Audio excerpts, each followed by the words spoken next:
The good. The bad. The ugly. Ladies and gentlemen of Fury Fam Nation, welcome to another episode of In the Blender with Shake Money. Except today, I am your host. Larry K is your host today on In the Blender because this is the season finale of In the Blender with Shake Money. And as the season finale, we have been discussing this from jump. So Shake is a mad scientist, man. You may or may not know that Shake is a mad scientist. So in the planning of this show, this guy's like the type of director, like in films, he storyboards it, he plans it out, he plans the cliffhangers for the next season, he plans the twists, he plans the turns, he plans the Dolphins jumping up out of the water and dominating Buffalo Bills in the middle of the ocean, all kinds of stuff. And he planned this from jump, that the season finale of In the Blender with Shake would put himself in the blender. So Shake is now in the blender himself. I am going to be running that blender, and I am going to be interviewing your boy Shake Money. Before I do that, I want to let you guys know I have missed you, Fury fam. I am still behind the scenes lurking, but I got a lot going on, as you know, as I say all the time, with work, with, photography, short story, all the stuff I'm doing. But the season is coming. Training camp is going on. I've been following training camp. I don't want to talk about the injury. I don't want to get into it. But the season's on its way. So August 22nd, I will be back with you with Shake. LG Shake in the Panel returns on August 22nd. That's a Tuesday. Every single week you will have us. We will be talking Dolphins, starting with the end of training camp and the end of preseason. We will be talking about that. We will be talking about, preparing for our opponents, what happened the week before. Shake is going to hit you with a Thursday show that I'm going to try to join as much as I can, and he's going to be previewing every week what's going on. Guys, we're going to have memberships launching soon. It's going to give you all kinds of stuff. You're going to get behind-the-scenes looks. You're going to get preference to jump on the panel first before everybody else. You're going to get the ability to talk to us and help plan some of the creative process that Shake and I go through on this channel. So watch out for memberships. Watch out for the return of LG, Shake, and the panel. And August 22nd, man, I'm back at you, and I'm back with you. But in the meantime, I know you've been enjoying Shake. And this man really doesn't need much of an intro on his own show. But I'll tell you that from jump, when I started this channel, it's hard to balance and juggle things on your own. And, despite having the support of some of the big YouTubers out there like TD and the support of you guys who showed up and showed out all the time, I needed somebody who was enthusiastic, who had an artistic vision, and just a likable kind of guy that just is out there vibing. So somebody who really went, and I've watched his growth, and I've watched his growth intimately because we've talked behind the scenes about things. Somebody who really started as somebody who called into TD's show and hopped on my show on TD's channel, but then evolved over the course of really just less than a calendar year from somebody who was, co-hosting shows to somebody who has several of his own shows on this channel, on the Finn's Tailgate channel, who has bridged many people together, who has given a lot of you guys a spotlight by interviewing you and interviewing a lot of Dolphins fans from all different interesting backgrounds. I've enjoyed a lot of it. This man really has come into his own. He's gone from co-hosting to straight up rocking with actual Dolphins players and hosting live events. This dude is now a man about town and a man about the YouTube community. He is the one, the only, in his regular attire, in his regular persona, not all decked out and interviewing, Shake Money. What's going on, my brother? What's up, bro? Good to see you. Good to have you on your own show. Good to be hosting your show. I like the host chair. I just want to say one thing. Morning, Your Majesty. It is another beautiful day in Zamunda. Yes, sir. You got to throw that in there, man. Especially when you come up, you got to throw it in there. Yeah. I love. And by the way, this is the very first time I met you. I had this jersey on, so that's why I had to put it on. I like it, bro. I like it. And we see I kept up with the pocket square because you've been dressed up on the mic. And, your decor in the room has been what it is. Now your decor is more in your own element. I dig all that, bro. And by the way, I'm going to, as an honor to interview here, I got this nice limited edition Scotch cigar. Love I'm it. going to be smoking. And I saw it because I saw you were on the Smoke Lounge the other day. I was on there watching you guys for a while. I said one thing, but I piped down the Smoke Lounge. You were just people were going at it on the Finn's tailgate, and you're just smoking. I saw that. I liked it. Yeah, and then I'm drinking this On the Rocks martini. A man who knows you. I know you know your alcohol, bro. You invented the salty Tua. Yeah. I see you at your wine events and whatnot. I mean, so I'm gonna trust whatever you pour in your glass. I'm gonna trust it, bro. And by the way, this month I'm gonna be going for my the WSET set, which is a wine certification. So nice, bro. So good luck on that, and cheers to that too. Cheers to that. Cheers, brother. So, bro, listen. Now you're in the blender, which means you're gonna get the questions rapid fire, and you have to come up with these answers that everybody else has to come up with. And look, I'm gonna start at the basics, man, where you usually start with everybody else. And I got a couple other questions that I'm thinking of now on the spot. I'm gonna ask you too, but no doubt. Tell me about your initiation into being a Dolphins fan. When was it? What was it that did it? Tell me what made you such a hardcore Dolphins fan. Well, first things first, I'm gonna do a little DJing if you don't mind. No, I'm gonna be like Dr. Dre. Do it. But this right here, that was me. I was 17. I was 18 years old in that picture. I'm 44. Wow. I'm 45 now. Wow. That's my best friend. This was taken at Lockhart Stadium, which is in Plantation. Mm-hmm. And that kind of made me fall in love with football. Mm-hmm. And so I was to be honest with you, I was kind of like the anti-hero when I was a teenager. I kind of I can remember a period when I rooted against the Dolphins just to piss off my brother-in-law, to kind of go against the grain. Was it only him, or was it like everybody around you because it was the hometown team, or what was it? No, just him. Okay. So he was a big fan then. Yeah, but then I started liking him, and so I started rooting for them.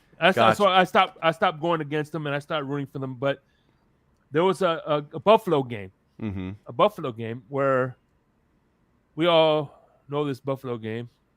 Damn, oh, here, yeah. Yep, the Brian Cox game. We all know it. Yes. That's what made me a diehard Dolphin fan.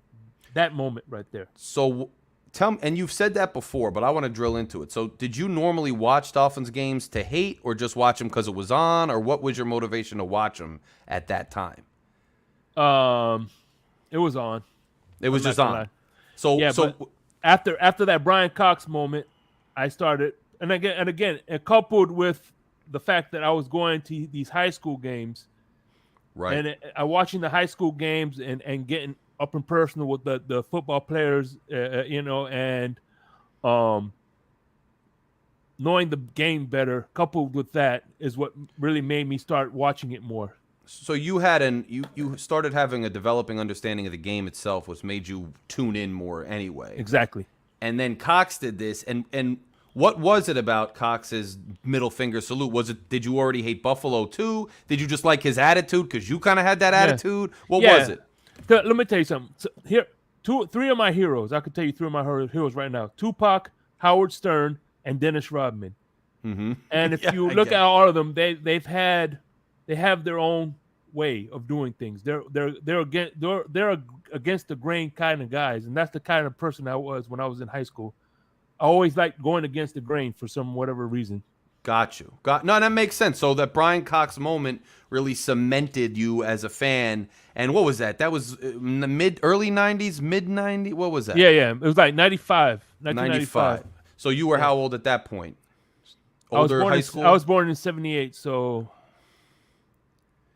I turned 20 in 98. So I was about 15, okay. 14, so 15. like a teenager. So that makes sense. And so what do you remember about those early years as a Dolphins fan? I mean, I remember those teams, and it was kind of the back end of Dan's career. You had another 4 years with Dan. You had Jimmy Johnson come in, I think the next year, or was that? I think Jimmy came in the next, like 96. Mm-hmm. So what were those first couple of years like for you as a Dolphins fan? What do you remember about them? Was it, ups and downs of the seasons? What was it about those years? What do you remember about your early years as a fan?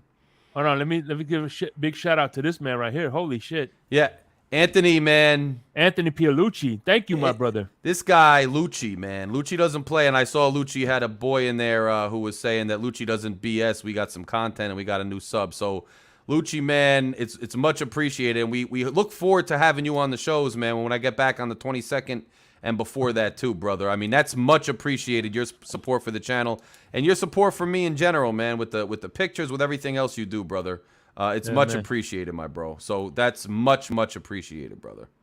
Hey, by the way, he was one of my favorite guests. Me too.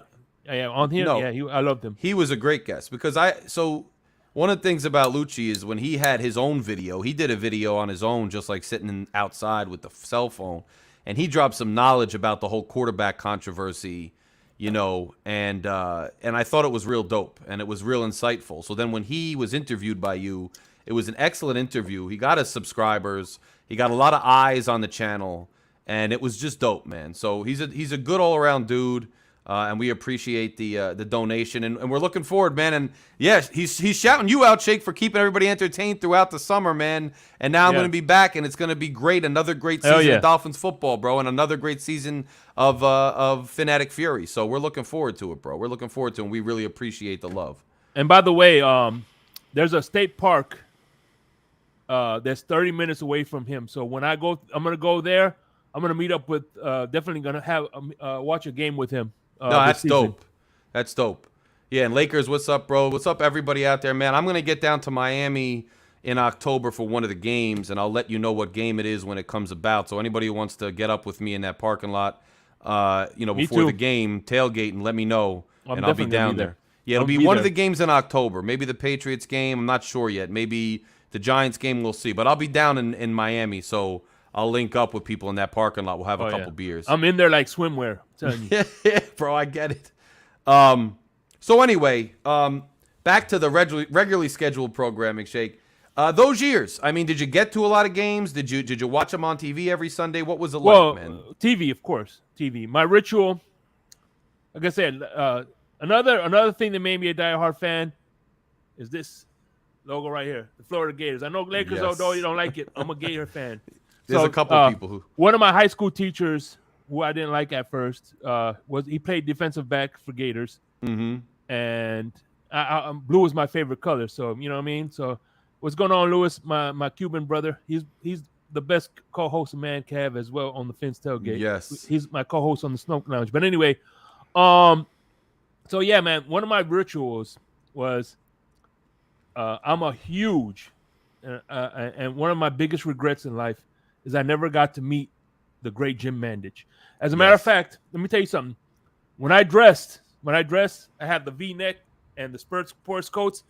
That's in memory of Jim Mandich. That's what Jim Mandich used to always wear, the V-neck with a sports coat. I don't know about the pocket square, but he used to always wear the V-neck with the sports coat, and I always like, damn, that shit looks so fucking cool as hell. And that's why I adopted that look, because of Jim Mandich. And I remember even in the early days of the internet, late 90s, early 00s, I could get radio.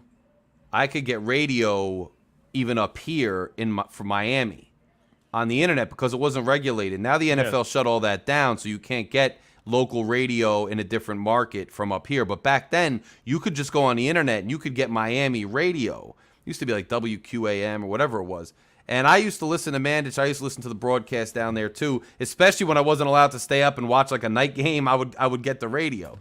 So I have some of those memories as well. But okay, so those are the early years. Yeah. So what I would do is I would go. I get my radio, watch a Dolphins game, put the volume down, and put on 99 Kiss Country, and listen to Jim Mandich call the games versus the broadcast. That was my favorite thing to do. I'd rather listen to it on the radio with him than watch it.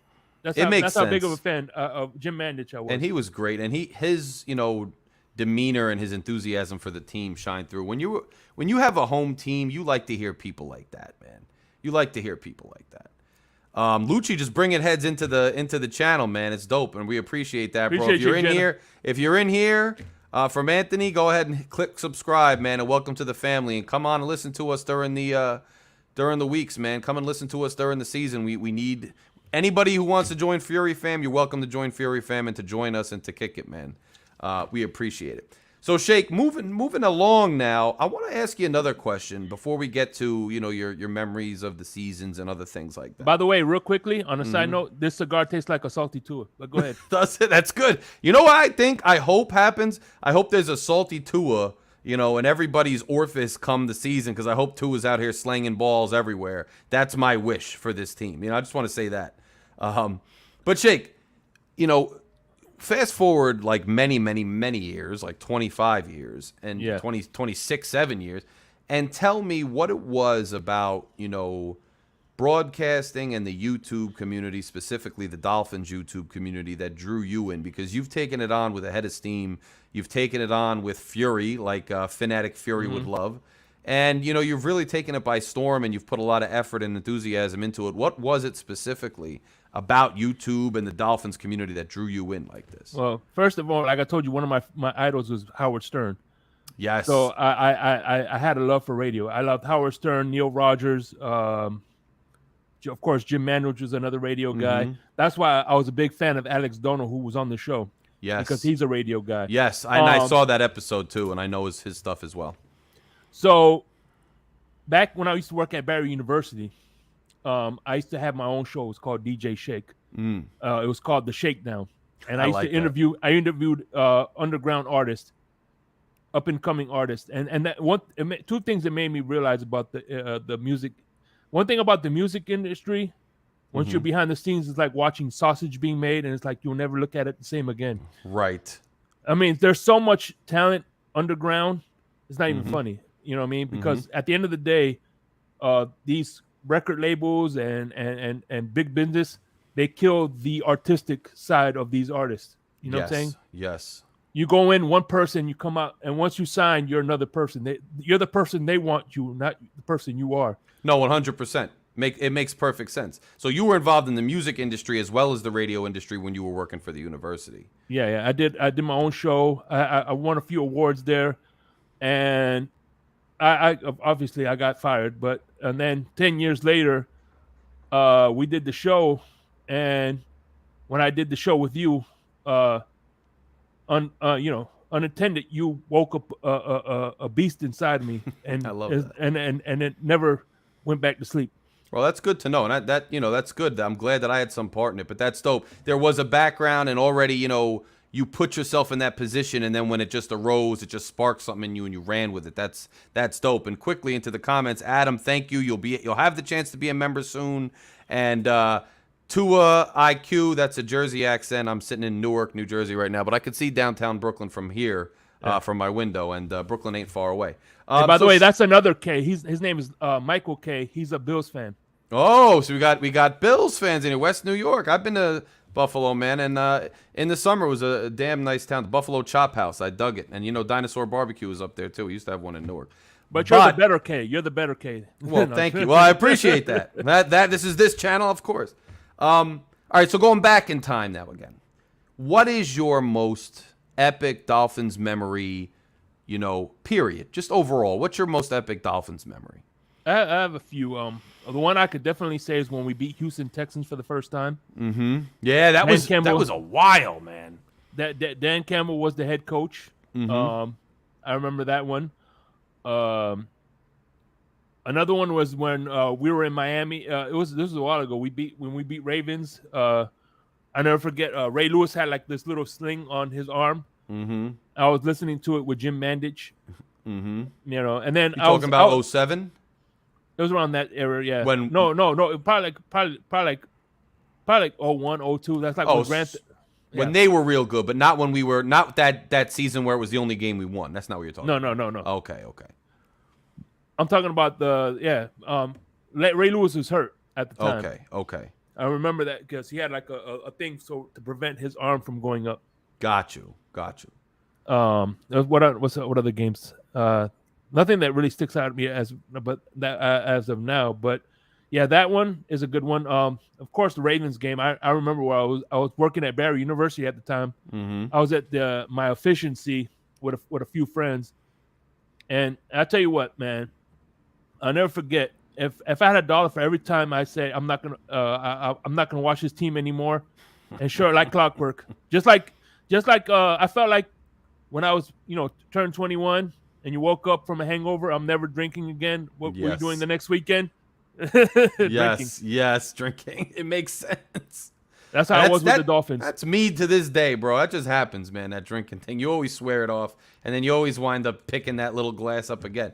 Yeah. But, so, let me ask you this. Where were you and what was your reaction to the Miami Miracle? Because that was an average season, like an average thing, like we've had a million times, but that ending was nuts. I mean, I thought the game was over. Everybody thought the game was over. So I still watch it because I remember my reaction. What was your reaction to that game? When that happened?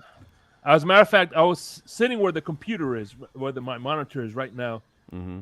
And I was in this room and I was watching it. And I was just sitting like this. and I was playing with my phone, whatever. Mm-hmm. And all of a sudden I was like, what the? I jumped up for joy. Yeah, right. I mean, you lose your mind, right? How many times have you replayed that play? A few times. I think I played it like 20 times. Let me ask you another one. But my favorite Patriots win is always gonna. I have two. When Jim Bates was the interim head coach. Mm-hmm. When Dan Campbell was the interim head coach. Mm-hmm. But my favorite one was Brian Flores. When Brian Flores' first year, and they needed that win to get the second seed. And it was so great because the Kansas City, whoever was calling the Kansas City game was also calling the Miami Dolphins game at the same time. Wow. Wow. He goes, and the color commentator was like, what game are you calling? He goes, I'm calling both of them. It's epic. So I gotta send you the link. I'll send you the link. Yeah, send it to me. I mean, and I think that really ended the Patriots dynasty because then they lost in that playoffs, and that was the end of them. So Ryan Tannehill. Brady left. Yeah, Tannehill was an interesting guy. What was your general take on Tannehill in those years? I didn't like him.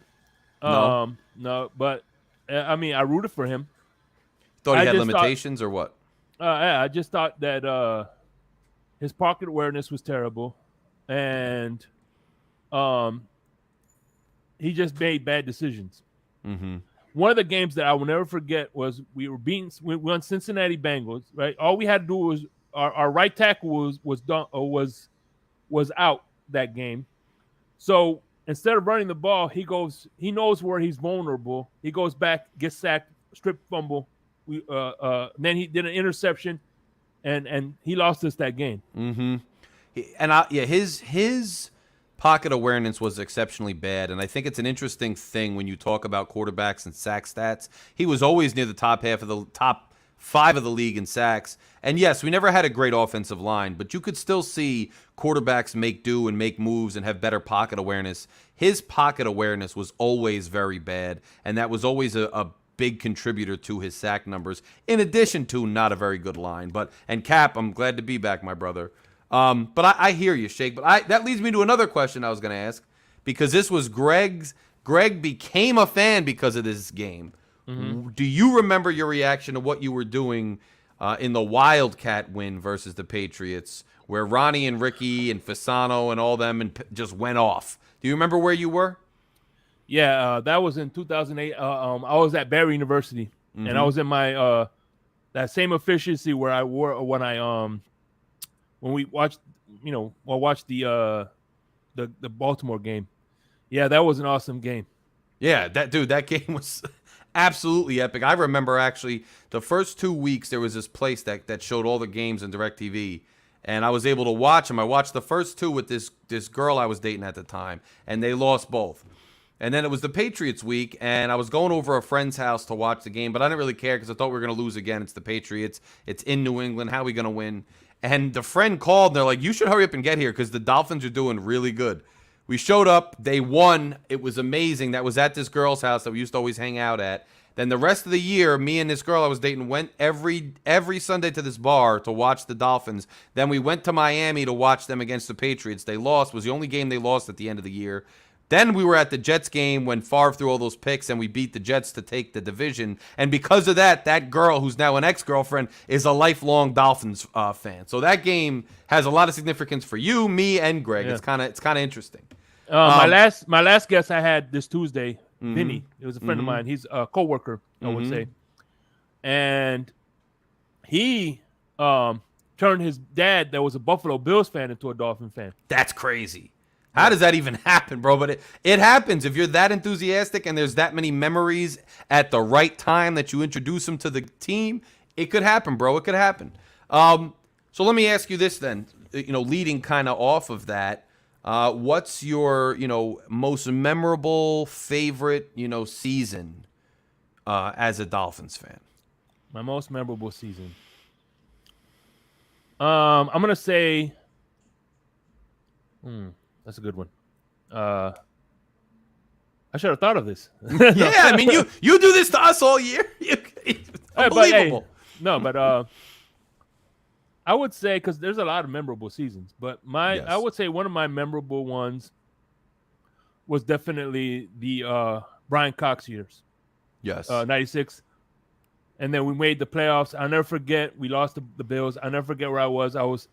My brother had me working with him, and we were doing setting up an event, and luckily, that event had a TV, and I was able to watch the game, and I was able to watch Brian Cox spit in the Buffalo Bills fans. Jesus, Cox. I mean, you can get away with that now, but Cox was a wild player, man, at the time. Crazy at the time.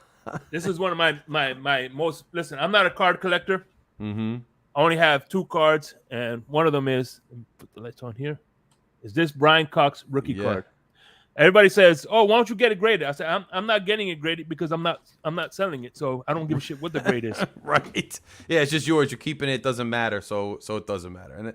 And memories as a fan, especially memories of our Miami Dolphins, are sometimes a lot more valuable than anything you can get from it. So those years were your most memorable. And so speaking of that now too, we're a season in with McDaniel. We had a couple coaches here and there. Now, you've been a fan for a very, very long time. Yep. What's your general feel? We've had ebbs and flows. We've had hope before. We've had promise before. We've had good defenses with bad offenses, good offenses with bad defenses, good receivers with bad O-lines. I mean, what's your general feeling? And I'm not talking logically. I don't want you to break down the team. I don't want you to break the. What's your feeling right now? Is it on the upswing? The wait and see. What is it? How you feeling right now about I'm feeling happy about this team, man. But one thing about me is when it comes to the Dolphins, the thing I like about the Dolphins is it's like a woman with her spa day. it's Dolphins is me time. Right. It's the one time a year where I'm like, I don't make appointments unless somebody died. And it's a funeral or some kind of emergency, don't bother me. Right. And if it is an emergency, call 911. Yes, and that's that. They'll probably answer it before I would. Just where you're at. That's just how you are with the team. That's it's a me day. So it's a time where I just focus on me, and that's it. I just get to be, it's a me day. That's it. I only have asked for for one day a week. If they're playing on a Monday night, I'll do something that Sunday. If they're doing something Thursday, but if it's Sunday, 1:00, don't bother me. Right, and I get that. And so you're kind of live in the moment type dude. I mean, you like this team, but you're gonna rock with them, live and die. It's just because you need that part of your mental health and outlet is these football Sundays in this Miami Dolphins community and this team. So you're just gonna rock with them, and you're feeling good generally about them. Oh hell yeah! Especially the defense. I think. The defense is great. I like Vic Fangio. That's why when Ramsey got hurt, I wasn't worried because at the end of the day, I think Ramsey was more of a complementary piece and not a key cog. Yeah, I mean, look, I think any of us have to say that, a loss of a player that you're spending that much money on, that, especially when we didn't have a corner opposite X last year, is going to hurt us. But on the other hand, we had some players that were emerging last year. We had Kohu emerge. We have Trill Williams back. We have people that can play, and I thought the Vic Fangio signing was amazing. So I understand that too. Like, the system is bigger than the players when you have a coach that good. And I think getting a coach that kind of veteran for McDaniel to go out and do that on the other side of the ball was really key and really a smart and a humble move, because if you remember, Shake, Flores wasn't ever able to do that. He was never able to get an OC that had a bigger resume and a bigger ego and a big presence compared to him. Gailey. Yeah, I mean, and look, the Chan Gailey is not by any means a slouch, and he's obviously a notable, guy that has a lot of experience and a lot of age. That's a good point. It's a good point. I just wonder if his stature at the time we brought him in towards the really back end of his career is the same as Fangio now, taking him away from another team where he was consulting, whatever. I don't know. But good point, though. I mean, good point. He did bring in Gailey to give Brian his legit props. And here's the thing.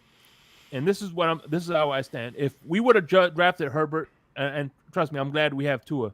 I made a drink after him for all you know what I'm saying? Yes. But the thing I like about if we would have drafted Herbert, I think Herbert would have fit his style more than Tua would have fit his style. Well, yeah, I think 100. I think part of the reason Gailey was gone is because of that. I don't think, it was kind of odd with Flores that it did seem like he was trying to make a run with Fitz. And I thought that was weird. Like, I'm not knocking Fitz.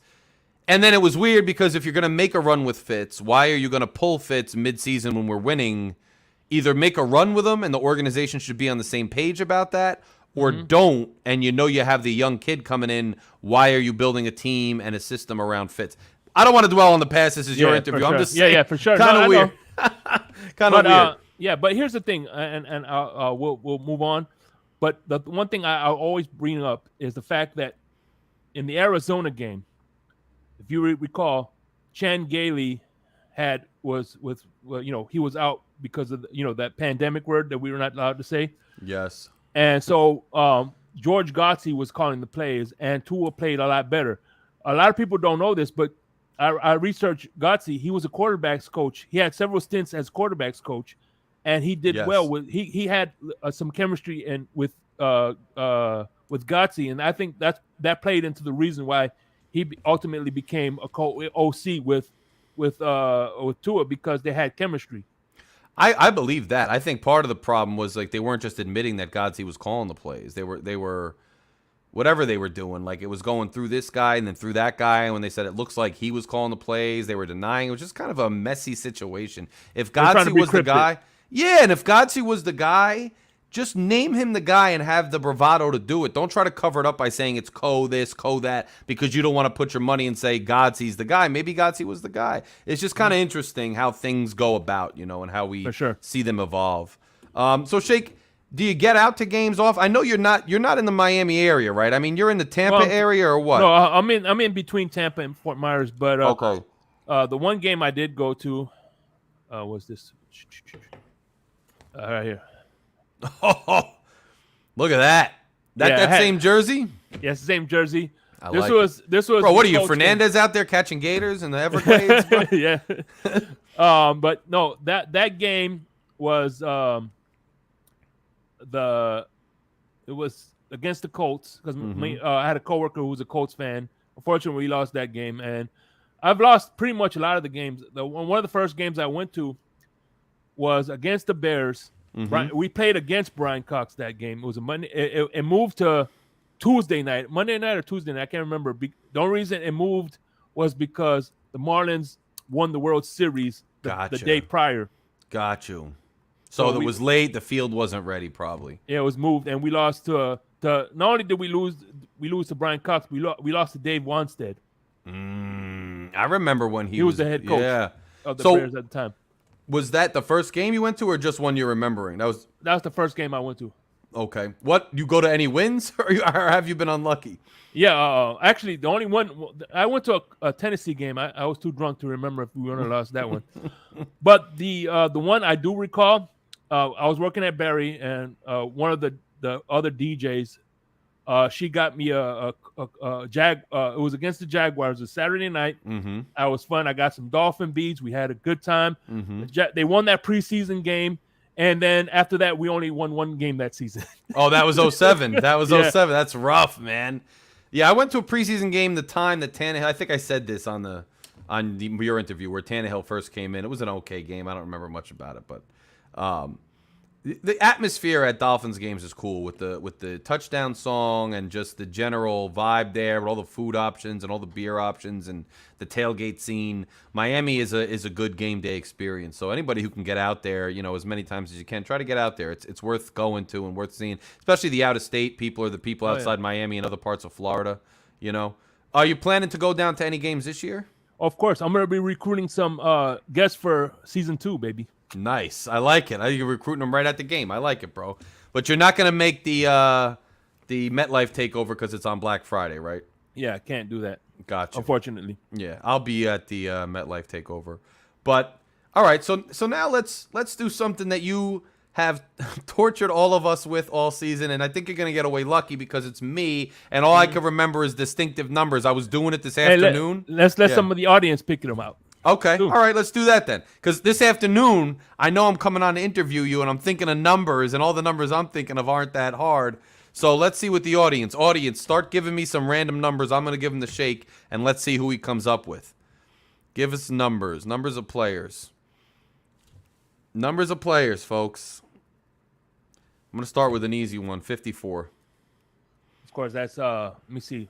Do we have a 54? Oh, yeah, Zach Thomas. 50. Raph says 50. That's Olivier Vernon. Ooh, that's good. 86. 86. Ooh. That's a good one. I think I got one. I'm not sure if I'm accurate. Anybody? I got stumped on that one. Who was that? I think Gadsden. Was it Gadsden? Yeah, Rande Gadsden. Rande Gadsden. He was a good player, man. He was a beast wide out with Marino a little bit. All right, give us another 7. We got 7 from 2 IQ. Chad Henne. Ooh, I like that. Blame it on the Henny. I'm still blaming it on the Henny. Give us another one. Yeah, Kevin, good one with 86. Gadsden is what I would say for that one. Give us another one. I'm going to go 11. 11.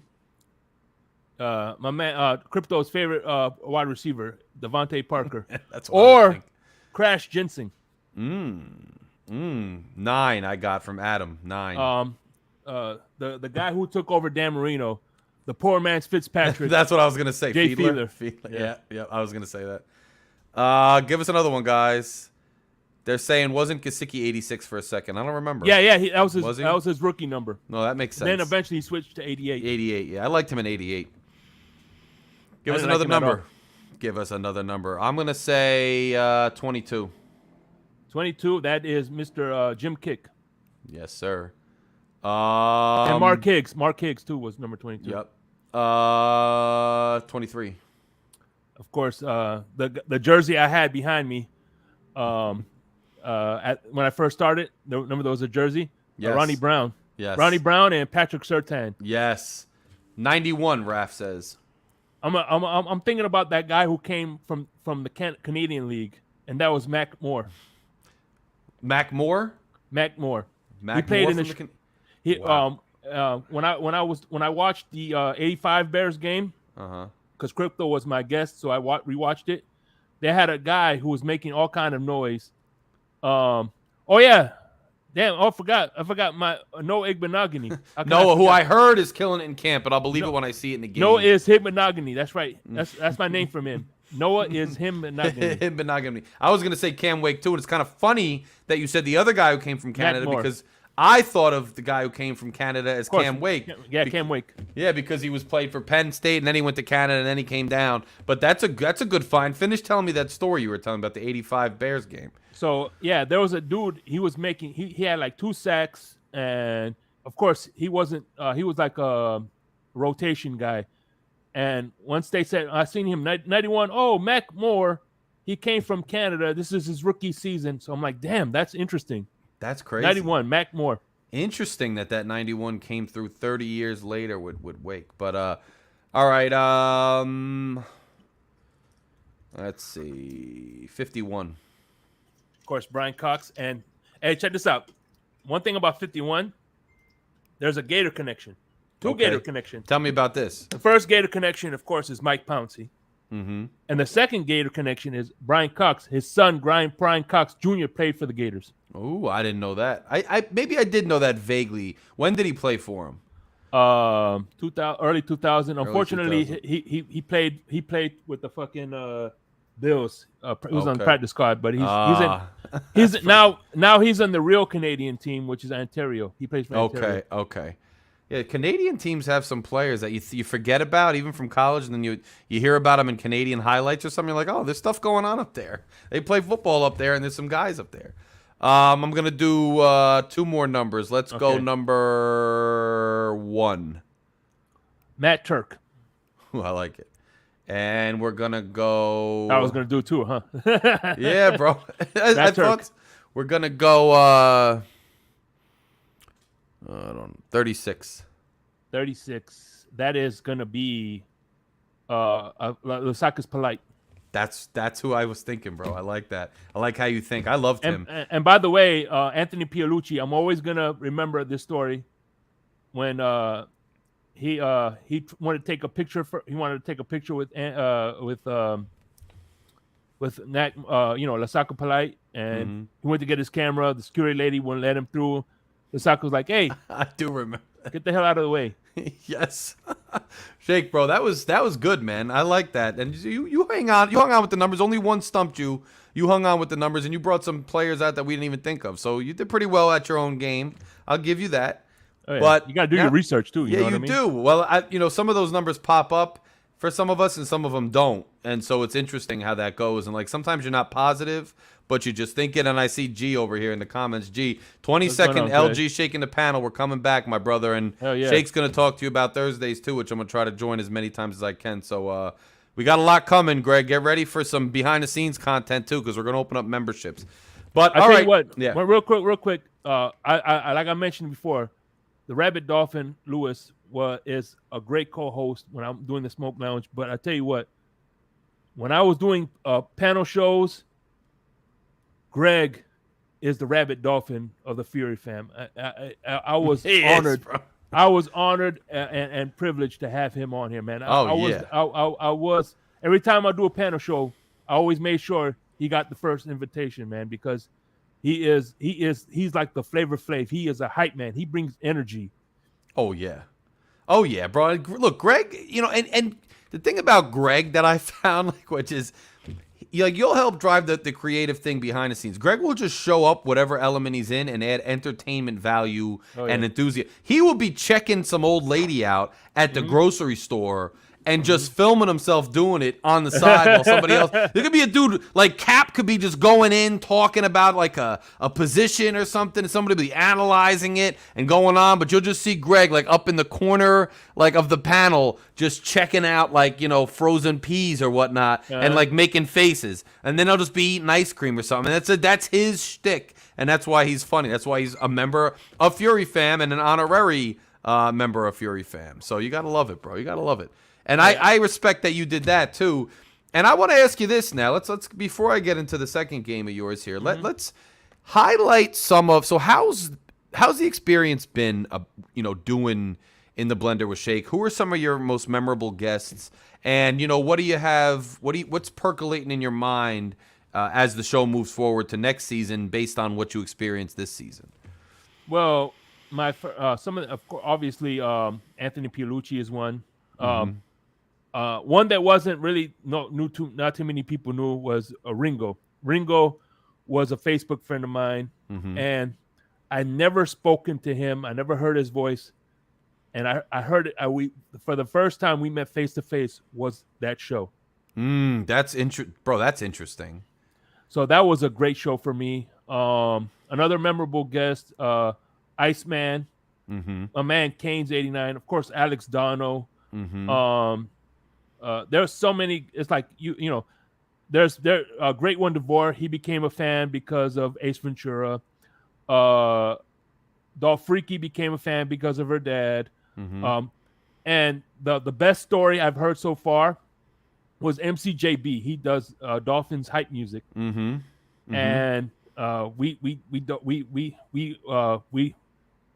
kind of haze each other. when we see each other. Right. But one of the funniest story why he became a Dolphins fan is because he moved his mom, his dad, his dad, and him.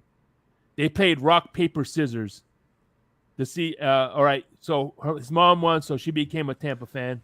Then his dad became a Jags fan, so he was stuck with the Dolphins. Wow. So he became a Dolphin fan on a game of rock paper scissors. That's crazy. That's a memorable story, and that you found through doing this show. Who was the guy that you guys were reminiscing for a while about, like Miami? Like I'm talking like Miami neighborhoods, Miami high schools, Miami streets. That's Cap for life. That was Cap. Yeah, it was. Was that Cap? Was that Cap's yeah. interview? He's from the same neighborhood I'm from. So. Yeah, you guys were going back and forth. I remember like that whole conversation. It was interesting to me, because I'm not from them. He talked about how when he was a kid he got paid $50 to lay down sod. So he got paid $50 a pallet to beautify it. Because let me tell you something. Two things that they did. When they opened up the stadium. On 199th, they placed all that with palm trees, and they closed a couple of the public housings on that street. Oh, I see. That makes sense too. That's what they do when they do things like that. That's interesting. I remember you guys were talking about that stuff, and it was interesting to me. Yeah, it was called the Matchbox Projects. Okay. Yeah. So they closed that down. It was on 37th and 199th. Got you. Yeah, that was an interesting one too. And how hard and how easy was it to get guests? I mean, you got big guests on here. You got people that are known in the Dolphins world. How was it easy? Was it hard? Were people's responses, they kind of already knew who you were? They were just down to do an interview? Well, they knew who we were? What was it? How was it?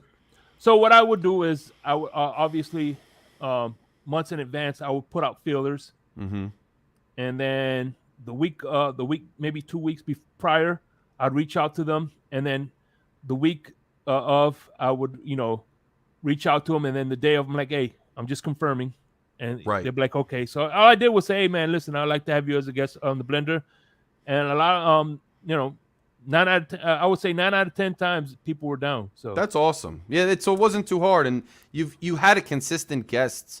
We had like backups. We talked about it, but you didn't really need it. You really had guests that were here and were ready to do it, and the show really went smoothly.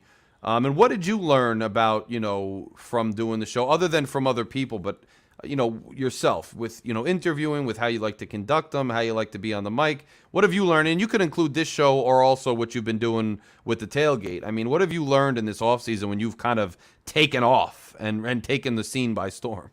Well, first thing I listened to all my episodes, and try to figure out where.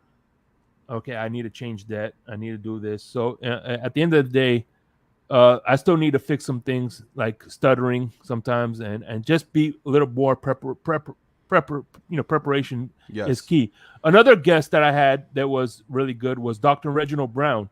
Dr. Reginald Brown was a former wide receiver for the Houston Oilers, which Lewis, thanks to Lewis, he kind of facilitated. That's awesome. With me, and he was he's a regular guest on Smoke Lounge, and we talked how he became a Dolphin fan as well. Yeah, see that you had a lot of really, and I'm sure because of the show and what you've been doing, it's opened up doors outside of YouTube and outside of the show, right? I mean, have you forged friendships? You had that opportunity. How was it when you went to the bar and everything, and kind of linking up with players? Yeah. How was that, man? I mean, I know awesome. You talked about it, but I want to hear about it again, just as you're recapping your whole experience this season. Well, I wanted to do an interview with Batman at a location. I was trying to do live interviews that never panned out, but hey, there's always season 2. Right. And so what he did, it was a wine bar. And he thought of me because I'm a wine. I'm my wine guy. So I went there and I co-host with him. So and the thumbnail, Salvan Ahmed was there, and I did an interview with him. That's dope, and I saw the picture too. I think it's so dope. Did Ahmed knew you were doing it, or there was the event that he was showing up for, or what was? Yeah, he was signing autographs. As a matter of fact, hold on.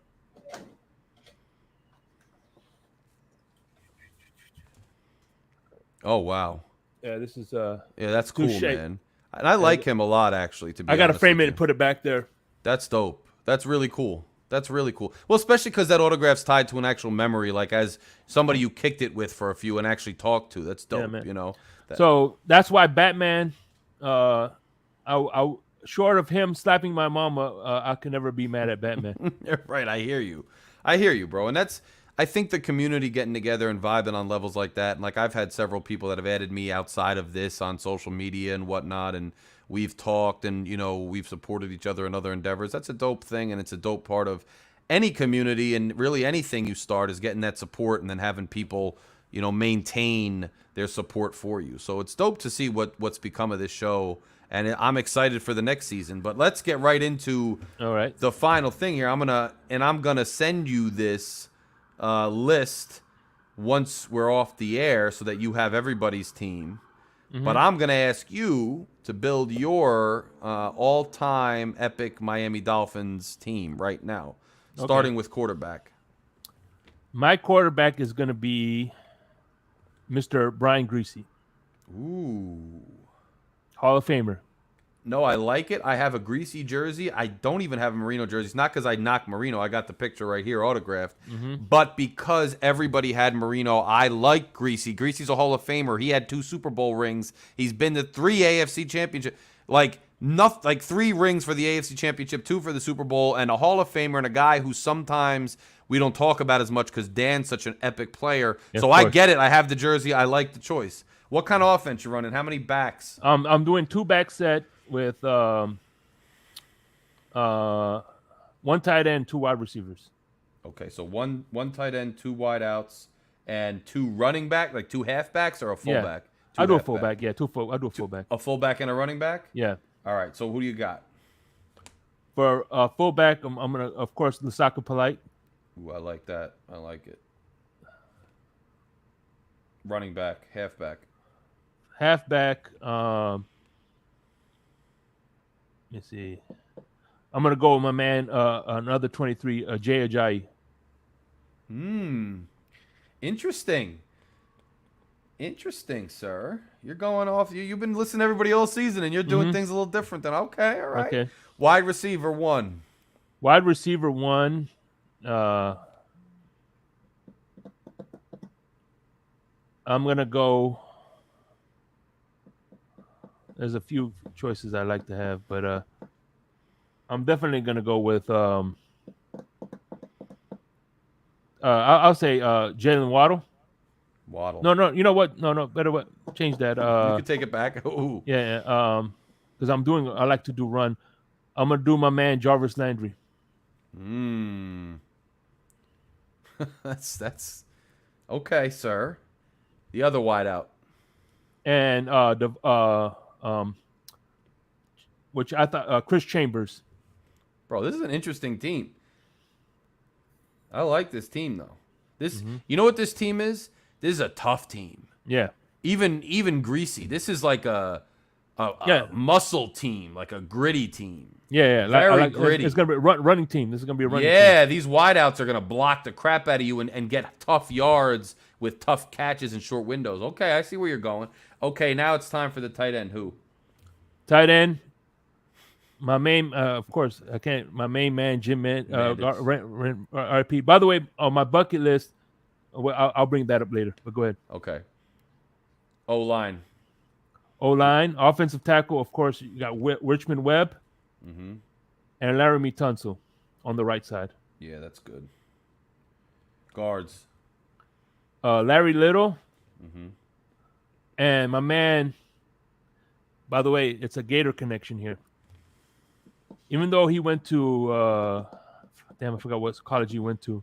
Billy Napier coached him. So, and Billy Napier is now the head coach of the Gators. So I'm going to go Robert Hunt. Ooh, Robert Hunt. I like Hunt. Hunt's like and of course, worker. The center, of course, my Gator. Pouncey. Oh. Mike. I don't know why that took me a minute. All right. I'm doing a 3-4 defense. Yeah, I was going to ask you. So I didn't have it down. So 3-4. So let me write the positions. Nose tackle. I like Charles Clay, especially the fact that he gave us our first win against the Buffalo Bills. So you're gonna go Charles. Oh, you're not. Oh, wait. So you're just talking. No. You're just saying that I was because talking Mandich to is your guy. Yeah, Mandich. Okay, I was talking to yeah. Raphael Courtright. Okay, I got you. Because I was like, wait, we're on defense. What do you?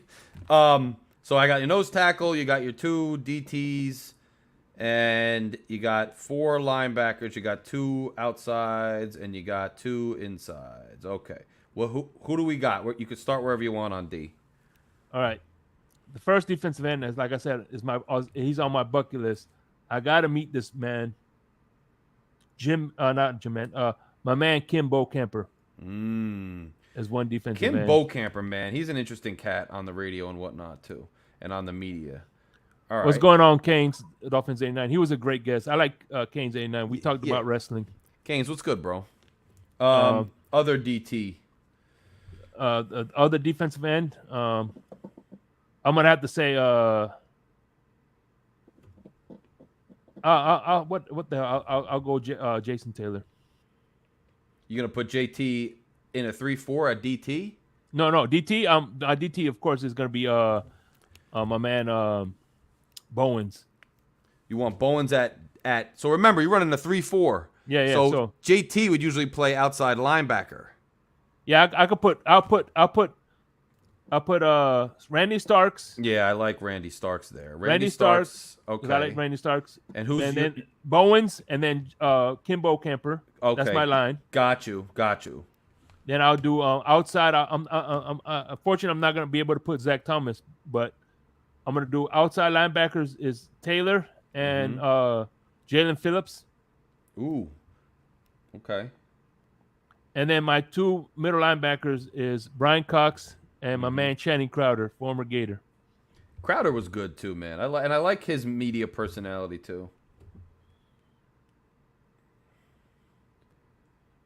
Okay, let's go defensive backfield. Start with the corner. I'm gonna do Sam Madison and Patrick Surtain. Those are my guys. Yeah, I like that. I don't see any reason not to. And strong safety. Of course, Louis Oliver, another Gator. Free safety. And free safety, I'm gonna have to go with my man Jeremiah Bell. Good pick. He was we had some, we've had some good strong safeties in our lifetimes. Like the Dolphins have good strong safeties like in succession, to be honest. And man, Zach Thomas is in the Hall of Fame this year, so that's awesome. I know. All right, sir. Now at this point, I'm kind of going to give the floor to you, bro. I mean, this is like we did the interview. I'll send you this team, but what you wrap up the season. I mean, this is your show. Yeah, for sure. It was a great season. It's the finale. I could stay on or I could hop off. You can stay on. You can stay on. It don't matter. Yeah, take the show, man, out. And anything else like on your mind you want to say or right. people you want to thank, whatever. Okay, so there you go. There you go. Yeah. I flipped the script. That's so cool. No, I just want to thank everybody, especially Canes. I like to thank Cap Crypto, Lewis. I like to thank everybody who was on here and who's been supporting this channel and the Finn's Tailgate. It means a lot to me. And I just can't wait for the next season after we win the Super Bowl. The only thing I just, it's going to get better.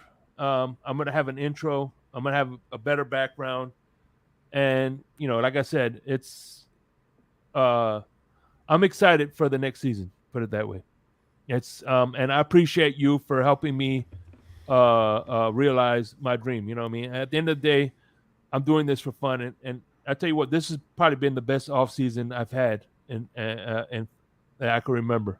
That's great, bro. And no problem at all, man. You had the hunger and you had the drive, and you know me, man. I'm got a lot going on. So the fact that you were able to take the channel and run with it and keep it alive and do your thing, I love it. And obviously, you know me, bro. Like I'm somebody who's like anybody who's gonna eat and wants to eat is gonna eat. So you do you. Yeah. You know what I'm saying? And I'm not getting in the way. And you're gonna continue to do you through the season and next off season. And I love it and I welcome it and I appreciate you. Giving that time to this channel. And by the way, I'm putting this out there right now.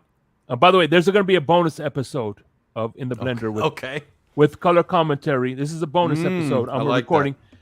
Because what happened was the day I was gonna record him, my laptop crashed. So there was a week where I didn't do in the blender. My laptop crashed, so we did the episode on my phone because I don't.